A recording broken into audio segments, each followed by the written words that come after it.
আমি মাহফিলে একজন লোক উঠার কারণে আমি বলেছিলাম মুরব্বী মুরব্বী উঠা যাবে না। আজকে ছাত্র জনতাকে বলতে চাই, জনতা তারা ভোট মানে না, তারা জীবন দিতে জানে, কোরবানি দিতে জানে না। সুতরাং আমাদেরকে মনে রাখতে হবে, কবি ফজলুর যেমন করে আমাদেরকে জাগিয়েছিলেন, অথচ আধার পর্দা পরে ভোর হলো জানিরাতা, নারঙ্গি বলে কাঁপছে সবুজ পাতা, দুয়ারে তোমার সাত সাগরের জোয়ার হয়েছে ফেনা, তবু তুমি জাগলে না, তবু তুমি জাগলে না।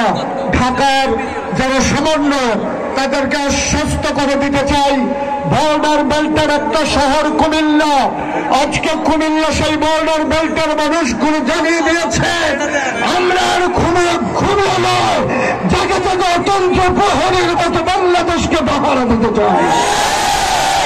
আমরা এই বাংলাদেশকে এগিয়ে নিয়ে যেতে চাই, বাংলাদেশকে সম্মুখ পানে নিয়ে যেতে চাই।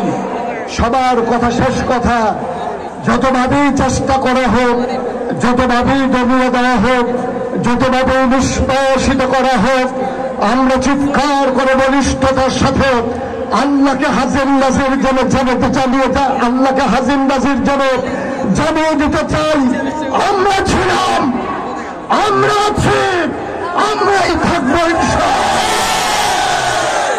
আমি মাহফিলে একজন লোক উঠার কারণে আমি বলেছিলাম মুরব্বী মুরব্বী উঠা যাবে না। আজকে ছাত্র জনতাকে বলতে চাই, আমার ছাত্ররা বসে চলা চলবে না, দাঁড়াতে শিখেছে তাদেরকে কেউ বসাতে পারবে না ইনশাআল্লাহ। আবার সবার জন্য বিপ্লবী সালাম। আসসালামু আলাইকুম ওয়া রাহমাতুল্লাহি ওয়া বারাকাতুহু।